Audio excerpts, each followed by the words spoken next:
Welcome to GBDNtv. This is Business Notes. I'm Diane Bogino. Our guest today is Thom Winninger, CPAE Speaker Hall of Fame founder of the award-winning Winninger Institute for Market Strategy, a Minneapolis-based think tank.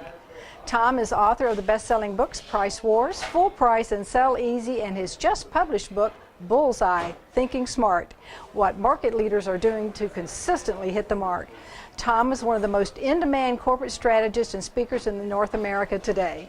His companies include Ascendancy Research, It's Time Publications, Team Track Training, and Winninger Works Productions. His market strategies have been featured on CNBC, First Business, Boardroom Reports, Venture, and Success Magazine, and he is published in over 300 other trade journals, publications, and newspapers. Thom, thank you so much for being with us tonight. Well, it's my pleasure. And Thom, tell us, what is the major reasons that some businesses fail and some succeed? And if you could, give us some examples from your own experience. Well, you have to realize that I'm a market guy. I'm not a bean counter, so I can tell you why the market failures happen. But we'll give you an example. If you take Kodak, for example, you know, I spent 3 years with Kodak. The whole idea is if we don't understand the changing needs of our customer, we're going to fail. Right. If we think it's what we make and not how they use what we make, we're going to fail. Kodak thought they were in the film business. And really, nobody wanted to buy film. Everybody wanted image management. And somehow they could not make the shift away from dyed-in-the-wool manufacturing of film to digital capture, digital management. And really, that's the way it's been going for a number of years. But, you know, the majority of people I work with are manufacturers who work with distributors and dealers and retailers. And it's very hard to shift that focus. John Deere, on the other hand, you know, John, 175 years ago, said, my mission is to make the farmer's life easier. And for 175 years, this company, which has grown to $18 billion, does that. They say we don't make tractors. Our goal is to make the customer's life easier. Right. And so if we don't know who our primary customer is, and we think everybody we have is a customer, you're probably going to fail. Because I believe that about 17% of the people that you sell something to are true customers. 56% don't know what they are, and 27% will never be a customer. They're a pure transaction. They will buy something from you because you sell it for nothing.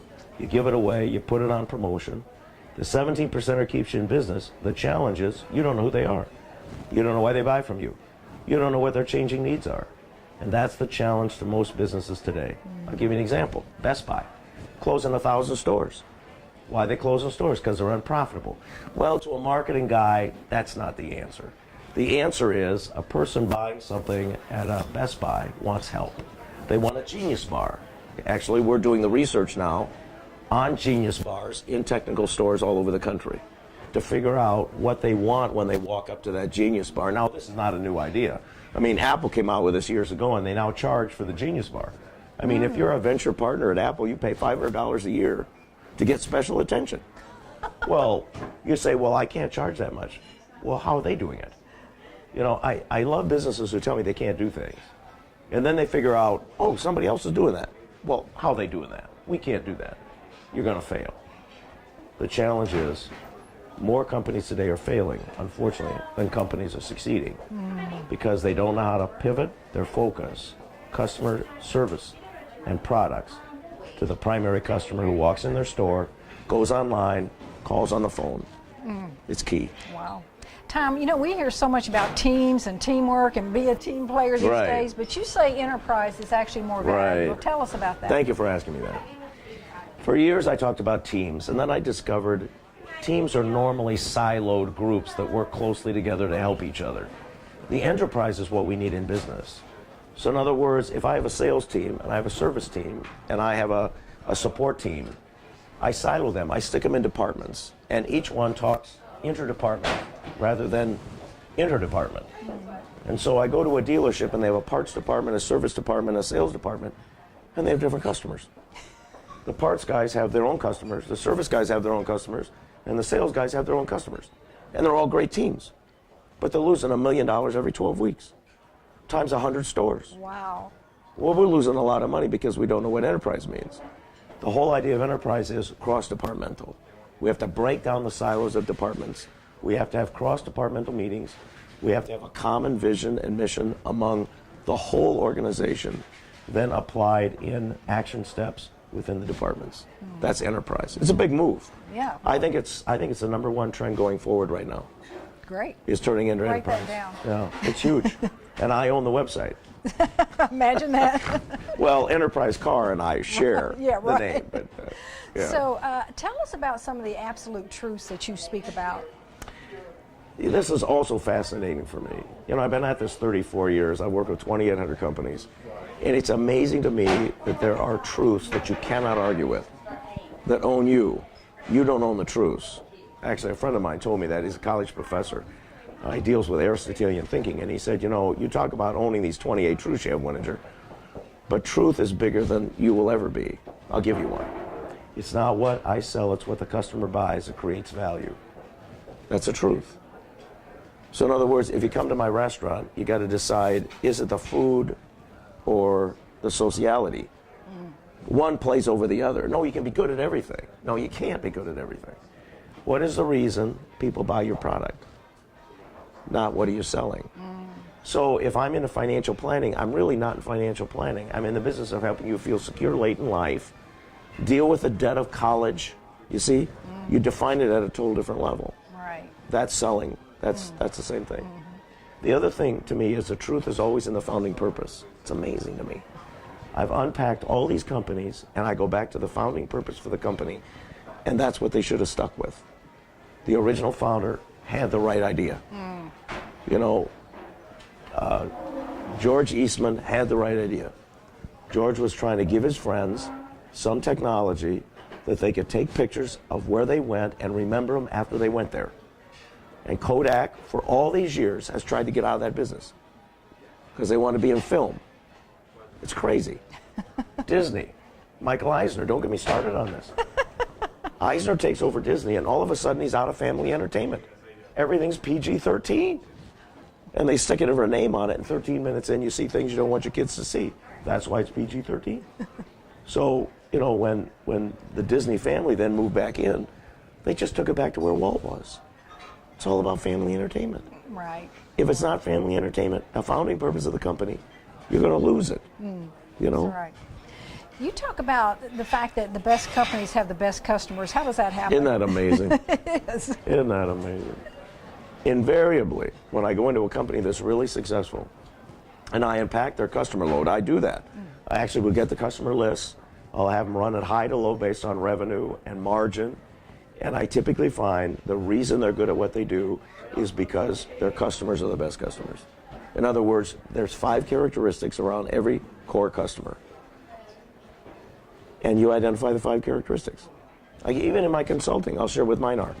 My best customers are manufacturers, 2-step distribution, over 30 years old, heavy on manufacturing, light on technology. The best customers I have in the whole world. It's my zone. Oh, okay. Ace came to us and said, we can't compete with Home Depot. I said, no, you can't. They said, well, we are not going to pay you to tell us that. I said, okay, don't pay me. And they said, what should we do? I said, DIY. Your best customer is a do-it-yourselfer. You stay with do-it-yourselfer. Do-it-yourselfer buys 3 to 5 things when they come to a store. They don't buy one. They're not going to buy a can of paint. They're do-it-yourselfer. They're going to buy paintbrushes. They're going to buy drop cloths. They're going to buy ladder. Home Depot won't do that. Home Depot has allocated merchandising. You know, you don't find all the stuff together. Right. You got to buy that over here and this over here and that over there. No, the guy going to Home Depot is lonely, doesn't know who to talk to. His wife's kicking him out of the house, and he needs some psychological help. He goes to Home Depot, wanders around. I believe this. But you say customer loyalty is due to, or not due to feelings, but due to reasons. Yeah, no, customer loyalty. And 7 years ago, I bought a research company to prove this. And we do 200 research projects a year now. Wow. To prove the fact that loyalty is a tangibility, not an intangible. Tell us about that. We've got to quantify it. I'll give you one. I call your place of business, and you don't pick it up at the third ring. Tangible lack of supportive loyalty. Right. I'm your best customer. I call. I got to get in line with the rest of your customers.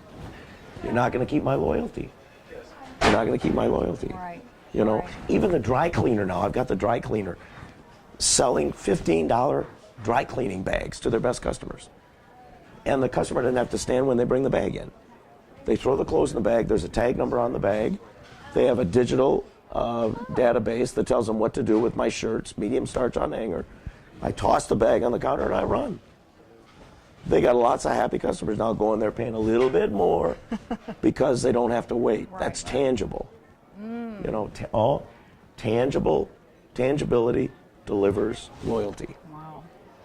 Now, I know my viewers want to hear this. You are predicting that for 2013, changes are going to come faster. They're going to come more of them. There's going to be more of them, and there's going to be more volatile, and that 72% of businesses are not going to do business the way they're doing it today. Yeah, and that's because nobody knows what to do with the new technology. See, everybody's listening to the technologist. Nobody's listening to the customer. We're out buying technology because some technology company said we're going to go out of business if we don't buy it. Don't get me started. All these people with territory to protect are throwing millions of dollars like political revenue to invest in my attitude that's false as far as I'm concerned. I don't need all the new swizzle sticks to make it work. I don't need 250 pages on my website to make it work. I don't need an iPad in the hands of every one of my, retail people standing in the aisle. And because of that, I'm investing in technology that has no immediate application. And I'm throwing away the money. And this is getting so complicated. It's like we do usability studies for websites, for large companies. And we've proved that we don't care what you do on your website. If I can't get to where I want to go in 3 clicks, I shut you off. That's right. No more surfing. Surfing is out. Right. So if you have an information site, you're going to go out of business. You need a communication or transactional site today. The other mistake is technology is trying to prove that the store is going away. I don't think so. The stores that aren't convergent marketers are going away, which means I have to, if I'm a restaurant in my part of the country, I have to have carry-out and I have to have seated. I have to have both. Right. The carry-out's not driving me out of business. Those people don't want to sit down anyway, and I certainly don't want to sit down with them. It's the people come in and want to sit down. I want to sit down with. Right. They're different markets. Right. And so we've got different businesses. An online business is different than my retail business, but it has to feed each other. Right. It's got to be absolutely convergent. Wow. Crazy, good. huh? Yeah, good stuff, though. It's fun stuff. I love this. You can tell, even without a voice. I love this stuff. Last question. If you could give our viewers one strategy to help their business grow for the coming year, what would that strategy be? Well, one is hard. I think they need to ask themselves 4 questions. Who are you? 2 or 3 words, who are you? Number 2 is, what do you do? Define 24 words or less. What do you do? Retail store, Ace Hardware. What do you do? We help do-it-yourselfers with complete solutions. That's what we do. Number 3 is, who do you do it for? We do it for the guy who's got a project on a weekend, doesn't have a lot of time, and needs everything to do that job. I don't need 600,000 SKUs in my store and 150,000 square feet. I just need those 5 things. Right. And so the better I am at tracking what I need to carry rather than 7 different ketchups at a grocery store. And then finally, what makes me unique? If my customers can tell me, if you can answer those 4 questions in 12 months, there's a truth that says if you know the customer you're looking for, you'll find him. If you don't know the customer you're looking for, you'll never find him. So the important thing is to take these questions first, ask yourself the questions, and all of a sudden you'll start identifying who your customers are. Then you're going to get serious about asking them what it is you could be doing you're not doing, not how well you're doing. No, you don't ask a customer how well you're doing. We want to find out what we should be doing we're not doing. You can tell yourself how well you're doing. You got the answer to that. You do every night in the shower, in the morning in the shower. You beat yourself up. Thom, thank you so much for being with us tonight. Thanks, Diane. I'm sorry about the voice. No problem. We appreciate it. Yeah, it's good. Thank you. We've been speaking with Thom Winninger, CPAE Speaker Hall of Fame winner, business strategist, and author. Thank you for watching GBDNtv and Business Notes. I'm Diane Bogino, bringing you business ideas you can bank on.